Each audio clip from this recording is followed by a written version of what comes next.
Shalom, selamat pagi saudara sekalian. Senang bisa kembali berjumpa dengan saudara dalam Light of Revival, renungan firman Tuhan yang akan memberkati kita sepanjang hari ini. Mari kita melihat ayat kita, 2 Tawarik 16 ayat yang ke-7. Pada waktu itu datanglah Hanani pelihat itu kepada Asa, Raja Yehuda, katanya kepadanya, karena engkau bersandar kepada Raja Aram dan tidak bersandar kepada Tuhan Allahmu, oleh karena itu terluputlah tentara Raja Aram dari tangan. Mengandalkan Tuhan. Memulai sesuatu itu baik, tetapi lebih baik lagi jika kita bisa mengakhirinya. Melihat anak kita masuk sekolah itu baik, tetapi lebih baik ketika kita melihat dia tamat. Membuat rencana yang besar itu baik, tetapi lebih baik ketika kita bisa menyelesaikan rencana besar itu. Memulai untuk menikah itu baik, tetapi lebih baik adalah kita mampu untuk menyelesaikan setia sampai mati. Saudara, di dalam dunia ini ada orang-orang yang merasa bahwa ketika dalam hidup ini mereka berhasil melakukan apa yang ingin mereka lakukan, mereka merasa bahwa mereka telah berhasil dalam hidup ini.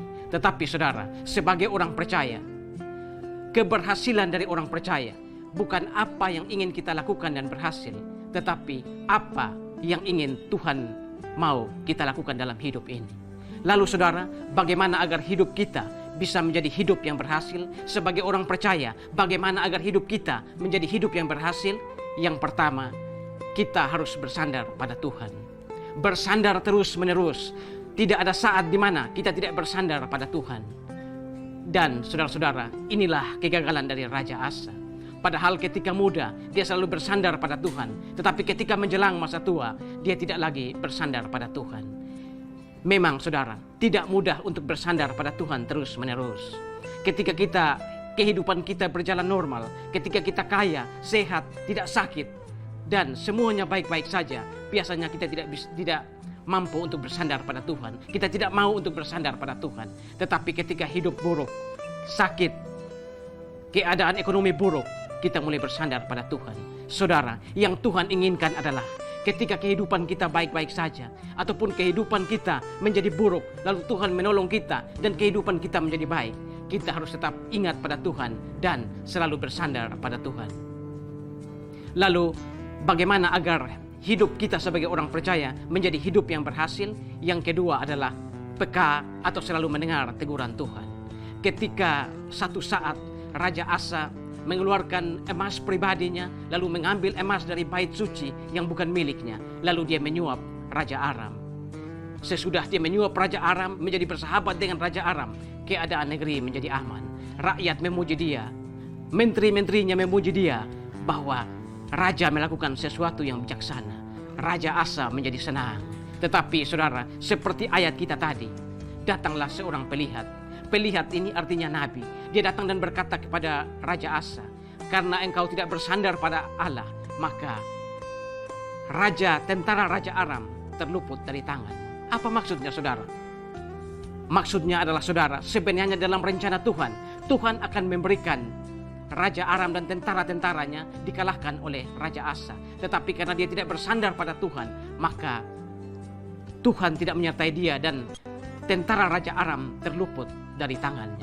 Dan Hanani juga mengatakan kepada dia, bukankah tentara Libya lebih banyak, memiliki orang-orang kereta kuda lebih banyak, tetapi Tuhan menyerahkan dia kepadamu karena engkau bersandar padanya. Tetapi sekarang jika engkau tidak bersandar padanya, maka mulai saat ini engkau akan mengalami peperangan. Raja Asa bukannya sadar, tetapi dia malah memenjarakan Hanani. Dia marah menerima nasihat itu. Bahkan sebelum itu pun dia menganiaya beberapa rakyat. Beberapa rakyat yang cinta kepada dia, beberapa rakyat yang mengasihi dia, menegur dia agar tidak melakukan hal-hal di mana dia tidak mengandalkan Tuhan. Tetapi dia marah karena merasa nasihat itu terlalu keras. Saudara, teguran Tuhan memang terkadang terlalu sakit bagi kita. Tetapi saudara, sebagai orang-orang percaya, kita harus sadar bahwa terkadang Tuhan memakai orang-orang yang bahkan tidak kita anggap. Teguran itu bisa datang dari teman pelayanan kita, bisa datang dari pendeta, bisa datang dari majelis, atau bahkan teguran itu bisa datang dari seorang anak sekolah minggu. Saudara, ketika teguran itu datang kepada kita, jangan melihat siapa yang menegur kita, tapi lihatlah isi dari teguran itu. Jika teguran itu datang kepada kita karena dosa kita, maka kita harus merelakan hati kita dan kita harus bertobat. Saudara, ingatlah bahwa ketika teguran itu datang, dari siapapun teguran itu, kita harus menerima teguran itu jika memang kita ada dalam dosa. Janganlah kita seperti Raja Asa ini. Seharusnya dia belajar dari kakek buyutnya Daud ketika melakukan dosa dan Nathan menegur dia. Dia akhirnya meminta ampun, menangis dan meminta ampun kepada Tuhan. Saudara-saudara, pagi hari ini, kalau ada kesalahan yang saudara lakukan dan ada orang-orang yang menegur, tidak peduli siapa yang menegur, bahkan seorang anak kecil pun, kita harus merelakan hati kita dan menerima teguran itu. Teguran Tuhan itu dimaksudkan bagi kita agar kita selalu bersandar pada Dia dan kita selalu mendengar teguran dari Tuhan itu. Dan teguran dari Tuhan itu memaksudkan agar kita menyadari dosa-dosa kita. Sebagai orang percaya, kita harus menerima teguran karena teguran dari Tuhan itu juga memberkati kita. Seperti kata-kata dalam Yeremia 17 ayat yang ke-7. Diberkatilah orang yang mengandalkan Tuhan, yang menaruh harapannya pada Tuhan. Mari kita berdoa. Tuhan, terima kasih untuk firman-Mu pagi hari ini. Kami belajar satu bagian dari Raja Asa ketika dia memerintah Yehuda. Bagaimana dia tidak mampu untuk menerima teguran. Biarlah kami juga belajar dari bagian ini Tuhan. Agar ketika teguran itu datang kepada kami mampu untuk menerima teguran tanpa melihat siapa yang menegur kami. Terima kasih Tuhan untuk firman-Mu. Dimuliakanlah Engkau di atas firman-Mu. Amin. Saudara, saya terus mengajak saudara untuk menjadikan firman Tuhan sebagai pelita dan terang di sepanjang jalan hidup kita. Tuhan memberkati kita semua.